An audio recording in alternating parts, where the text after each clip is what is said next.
வாழ்க வளமுடன். சிவாய நமவோம். அடியேன் உங்கள் சித்தன் சிவஸ்ரீ ஜெயப்பிரகாசம் பேசுகிறேன். வருடத்தில் 12 மாதங்களில் 12 அமாவாசை திதிகள் வரும். இந்த அமாவாசை திதிகள் என்பது முன்னோர்களுடைய வழிபாடு இருக்கக்கூடிய ஒரு நாள்.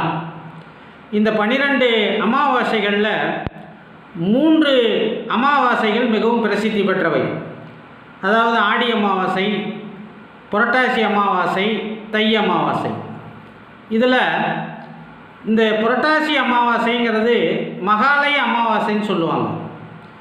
ஏன் மகாலய அமாவாசை அப்படின்னா, பித்ரு உலகத்தில் இருக்கக்கூடிய நம்மளுடைய முன்னோர்களுடைய ஆன்மாக்கள் பூமிக்கு வந்து நம்ம இல்லத்துக்கு வந்து கூட்டமாக, அதாவது நம்மளுடைய முன்னோர்கள் கூட்டமாக வந்து நம்மோடையே இருந்து நாம் கொடுக்கின்ற அந்த திதி தர்ப்பணம் சிரார்த்தம் இதெல்லாம் அவங்க ஏற்றுக்கிறாங்க அப்படின்னு சொல்லி சாஸ்திரம் சொல்லுது. அதனால தான் இந்த புரட்டாசி அமாவாசையை மகாலய அமாவாசை அப்படின்னு சொல்கிறோம். அதாவது நம்ம வம்சாவளியில் யாராவது இறந்துருந்தாங்க அப்படின்னா, அதாவது பிறந்தவர்களுக்கு நட்சத்திரம் பார்க்குறோம், ஆனால் இறந்தவர்களுக்கு திதியை பார்க்க வேண்டும். அப்போ அவங்களுடைய இறந்த திதியில் நம்ம தர்ப்பணம் கொடுத்து அவங்கள வழிபாடு பண்ணணும் அப்படிங்கிறது ஐதீகம். இப்போ இது அந்த இறந்த திதி நமக்கு தெரியல அப்படின்னா, நாம் இந்த மகாலய பட்ச அமாவாசையில் அவங்களுக்கு திதி தர்ப்பணம் கொடுத்துட்டா அது அவங்களுக்கு போய் சேர்ந்துடும் அப்படின்னு சாஸ்திரம் சொல்லுது. அப்போ இந்த வருடம் இந்த 2025 மகாலய பட்ச அமாவாசை செப்டம்பர் மாதம் 21ஆம் தேதி, புரட்டாசி மாதம் 5ஆம் தேதி ஞாயிற்றுக்கிழமையில் வருது. அதாவது முன்னோர்களுடைய கிரகம் என்று சொல்லக்கூடியது சூரிய பகவான். நவ கிரகங்களில் இந்த சூரியனை தான் நம்ம பித்ருக்காரகன் அப்படின்னு சொல்கிறோம். அப்போ அந்த சூரிய பகவானுக்குரிய நாளான ஞாயிற்றுக்கிழமையில் காலையில் பூரம் நட்சத்திரம் முடிந்து இந்த சூரியனுடைய நட்சத்திரமான உத்தர நட்சத்திரத்திலே இந்த அமாவாசை இருக்குது. அமாவாசை திதி பார்த்தீங்க அப்படின்னா, அன்னைக்கு அந்த ஞாயிற்றுக்கிழமை அதிகாலையில் தொடங்கி மறுநாள் அதிகாலை வரைக்குமே இந்த திதி இருக்குது. அதாவது அன்னைக்கு பார்த்தீங்க அப்படின்னா அமாவாசை திதி முழுமையாக இருக்குது. சரி, இப்போ இந்த மகாலய பட்ச அமாவாசையில் இறந்த முன்னோர்களுக்கு நாம் எந்த நேரத்தில் திதி தர்ப்பணம் கொடுக்கணும், அவங்களுக்கு படையல் போட்டு வழிபாடு செய்யணும் அப்படின்னு நமக்கு தெரியணும் இல்லையா? பொதுவாக ராகு காலம் யமகண்டத்தில் நம்ம முன்னோர்களை வழிபாடு பண்ணக்கூடாது.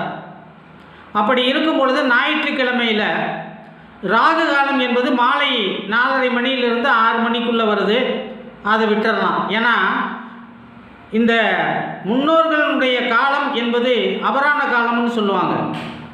அது பார்த்தீங்க அப்படின்னா மதியம் 12:30 மணியிலிருந்து 3:30 மணி வரைக்கும் இருக்கக்கூடிய காலம் அபராண காலம்.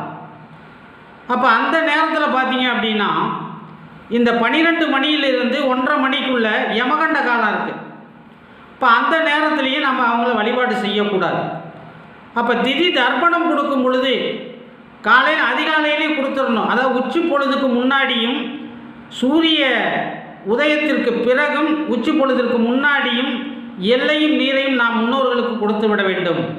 அப்படி பார்த்தீங்கன்னா காலையில் 6 மணியிலிருந்து 11 மணிக்குள்ளே திதி தர்ப்பணம் கொடுத்துடலாம். அதுக்கப்புறம் பார்த்தீங்க அப்படின்னா 11 மணியிலிருந்து 12 மணிக்குள்ளே படையல் போட்டு அவங்களுக்கு பிடித்த அந்த உணவு பதார்த்தங்கள்லாம் சைவ உணவாக வைக்கணும். அதை விட்டுட்டிங்க அப்படின்னா 1:30 மணிக்கு மேலே 1:35க்கு மேலே நாம் அவங்கள படையல் போட்டு வழிபாடு செய்யலாம் அப்படிங்கிறது ஐதீகம். அப்போ பார்த்தீங்க அப்படின்னா இந்த மகாலய பட்ச விரதத்தில் அமாவாசை திதியில் நாம் நம் தாய் வழி, அதாவது தந்தை வழி மூவேலு 21 தலைமுறைக்கும் தாய் வழி மூவேலு 21 தலைமுறைக்கும், இப்போ நம்ம மச்சனை இல்லாத வீட்டில் பொண்ணு கட்டியிருக்கோம். அப்போ அங்கே எல்லாமே பெண் பிள்ளைகளாக இருக்காங்க. அப்போ அந்த மாமனாருக்கு நம்ம திதி தர்ப்பணம் கொடுக்கலாம். அதுக்கப்புறம் பார்த்திங்கன்னா நம்ம வம்சாவளியில் ஆண் வாரிசு இல்லாமல் யாராவது இறந்திருந்தாலும் திருமணமே ஆகாமல் பிரம்மச்சாரியாக யாராவது இறந்திருந்தாலும், துர்மரணம் அடைந்தவர்கள், அதே மாதிரி நம்ம கூட ரொம்ப பழகி நெருங்கிய நண்பர்கள் இருப்பாங்க, அவங்களுக்கு யாரும் அவங்களுக்கு குடும்பம் இல்லை, அவங்களுக்கு வம்சாவளி இல்லை அப்படின்னா அவங்களுக்கு நம்ம அன்னைக்கு கொடுக்கலாம். அதே மாதிரி நமக்கு சொல்லி கொடுத்த குருமார்கள் இவங்களையெல்லாம் நினச்சி நம்ம அன்னைக்கு திதி தர்ப்பணம் கொடுக்கலாம். இப்போ பார்த்தீங்க அப்படின்னா எல்லோருக்கும் கொடுக்க வேண்டிய திதி தர்ப்பணம் கொடுக்க வேண்டிய ஒரு நாள் தான் இந்த மகாலய அமாவாசை. ஏன்னா இந்த மகாலய அமாவாசையை நம்மளுடைய முன்னோர்கள் நம்ம இல்லத்திற்கு வந்து தங்கி நம்மளுடைய இருந்து அதை ஏற்றுக்கொள்கிறார்கள். இதை தான் நம்ம வந்து ஒத்து கவனிக்கணும். அதுக்கப்புறம் பார்த்தீங்க அப்படின்னா இந்த மகாலய அமாவாசை அன்னைக்கு முடிஞ்ச வரைக்கும் அன்னதானம் பண்ணணும், தான தர்மங்கள் பண்ணணும், உடை தானம் பண்ணலாம். இதெல்லாம் நம்மளால் முடியல அப்படின்னா ஒரு 2 பேர்த்துக்காவது குறைஞ்சபட்சம் நாம் அவங்களுக்கு உணவு கொடுக்கணும். அதே மாதிரி பார்த்தீங்க அப்படின்னா இந்த திதி தர்ப்பணம் கொடுக்கும் பொழுது கடற்கரையில், அதே மாதிரி ஆற்றங்கரைகளில் இதெல்லாம் நம்ம போய் கடலில் நீராடிட்டு ஆற்றுல நீராடிட்டு இந்த திதி தர்ப்பணம் கொடுக்குற, அதாவது நீர்நிலைகள்னு சொல்லுவாங்க இல்லையா, இப்போ அந்த மாதிரி இடங்களில் போய் நாம் திதி தர்ப்பணம் கொடுக்கலாம். அப்படி முடியல அப்படின்னா நம்மளுடைய வீட்டிலேயே கொடுக்கலாம். ஒரு அந்தனரை கூப்பிட்டு அதுக்கு உரிய வழிபாடுகளை செஞ்சு அவருக்கு தட்சணையை கொடுத்துட்டு செய்யலாம். இதெல்லாம் நம்மளால் முடியல அப்படின்னா அன்னைக்கு பசுமாட்டுக்கு பச்சரிசி, வெல்லம், வாழைப்பழம் இதெல்லாம் கலந்து வச்சுட்டு, அதே மாதிரி ஒரு அகத்திக்கீரை ஒரு கட்டு வாங்கி வச்சுட்டு அதை அந்த பசுமாட்டை 3 முறை வலம் வந்து அதுக்கு கொடுத்துட்டு, அதுக்கப்புறம் நம்ம வந்து அதை தொட்டு கும்பிட்டுட்டு அதுக்கப்புறம் வந்து நம்ம விரதத்தை கடைப்பிடிக்கலாம். அப்படியும் முடியலையா, எதுவுமே என்னால் முடியல, எதுக்குமே வழி இல்லை எனக்கு, நான் ஒரு நிராயுத பாணியாக இருக்கிறேன் அப்படின்னா நம்மளுடைய முன்னோர்கள் உலகம் என்று சொல்லக்கூடிய அந்த பித்திரு உலகம் தென் திசையில் தான் இருக்குது. தென் திசை தான் யமனுடைய திசைன்னு சொல்லுவாங்க. அப்போ அந்த தெற்கு திசையை பார்த்து 3 முறை உளுந்து கும்பிட்டுட்டு என்னால் எதுவும் முடியல, நான் அவங்கள மனசார வணங்குறேன், இதை ஏற்றுங்க அப்படின்னு சொன்னால் அவங்க ஏற்றுக்குவாங்க அப்படின்னு சொல்கிறாங்க. அப்போ பார்த்தீங்க அப்படின்னா இந்த மகாலய அமாவாசையில் அவங்களுக்கு திதி தர்ப்பணம் கொடுத்துட்டு அவங்களுக்கு பிடித்த உணவுகளை படைத்து அவர்களை வழிபாடு செஞ்சுட்டு தான தர்மங்கள் எல்லாம் பண்ணிவிட்டு மாலை ஒரு 6 மணிக்கு மேலே உங்கள் வீட்டுக்கு அருகில் இருக்கக்கூடிய விநாயகர் கோயில், இல்லைன்னா சிவன் கோயில், இல்லை வேறு எந்த கோயில் இருந்தாலும் அந்த கோயிலுக்கு போய் ஒரு நல்லெண்ணெய் தீபம் ஏற்றி வழிபாடு செய்து என் வம்சாவளியில் வந்த இறந்த அந்த முன்னோர்களுடைய ஆன்மாக்கள் மோட்சமடைய வேண்டும் அப்படின்னு நினச்சிட்டிங்கன்னா அந்த முன்னோர்கள் மனம் மகிழ்ந்து அந்த ஆன்மாக்கள் நமக்கு நாம் நினைத்ததை கொடுத்து விட்டு சென்று விடுவார்கள். அதனால் வந்து யாரும் மிஸ் பண்ணிடாதீங்க. இந்த மகாலயபட்ச அமாவாசையை சிறப்பாக வழிபாடு பண்ணுங்கள். உங்கள் குடும்பத்தில் எந்த கஷ்டங்கள் இருந்தாலும் நீங்கிடும். இப்போ பங்கும் பங்காளி சண்டையாக கிடக்குது, எப்போ பார்த்தாலும் அண்ணன் தம்பி பிரச்சனைன்னு சொல்லுவாங்க.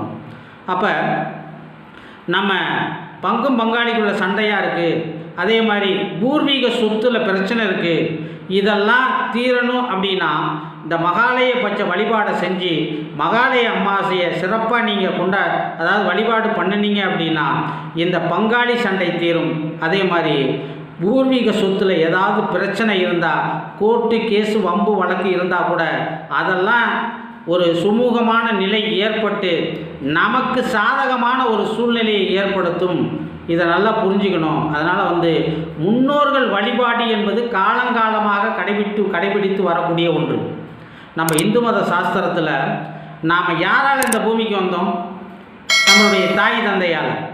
அப்போ அவங்களுக்கு ஒரு நன்றி கடன் இருக்குது இல்லையா? அப்போ 7 ஜென்மத்துக்கு சொந்தக்காரன் யார்? சிவன். அப்போ இந்த ஆன்மாக்கள் எங்கிருந்து வருது? அந்த ஈசனால் இந்த பூமிக்கு வருது. அப்போ அந்த ஈசனை வழிபாடு செய்து, அதே மாதிரி இந்த முன்னோர்களை நாம் வழிபாடு செய்யும் பொழுது குலதெய்வம் நம்மை ஆசீர்வதிக்கும். குலதெய்வம் ஆசீர்வாதம் பண்ணிருச்சு அப்படின்னா நம்ம குடும்பத்தில் எந்த கஷ்டமும் இருக்காதுங்க. திருமணம் தடைபடுதா, அந்த தடையை உடைச்சி அவங்களுக்கு அந்த இல்லங்களில் அந்த வம்சாவளியில் சுப நிகழ்ச்சிகள் நடக்க அவங்க ஆசீர்வாதம் பண்ணிடுவாங்க. வேலை கிடைக்கலையா, பிள்ளைங்க படிக்கலையா, குழந்தை பாக்கியம் இல்லையா, இதெல்லாம் நினச்சி நீங்கள் வழிபாடு பண்ணுங்கள். அந்த தெய்வ நிலையில் இருக்கக்கூடிய அந்த முன்னோர்களுடைய ஆன்மாக்கள் எல்லாத்தையும் நமக்கு கொடுத்துருவாங்க. அப்போ நாம் செய்யறதெல்லாம் அவங்கள அன்னைக்கு நினைக்கணும். இதை நீங்கள் முன்னோர்கள் வழிபாடை அவங்கள அன்னைக்கு நினச்சி வழிபாடு பண்ணுங்கள். வாழ்க வளமுடன், எல்லாம் நிறைவாகட்டும், சகல ஐஸ்வர்யங்களும் உங்களுக்கு கிடைக்கட்டும். என்னுடைய வீடியோ உங்களுக்கு பிடிச்சிருந்தது அப்படின்னா லைக் பண்ணுங்கள், ஷேர் பண்ணுங்கள், கமெண்ட் பண்ணுங்கள். மறக்காமல் சிவஸ்ரீ பாலா அப்படிங்கிற என்னுடைய யூடியூப் சேனலை சப்ஸ்கிரைப் பண்ணுங்கள். பக்கத்தில் இருக்க பெல் பட்டனை மறக்காமல் அழுத்துங்க. வாழ்க வளமுடன். ஓம் நற்பவி.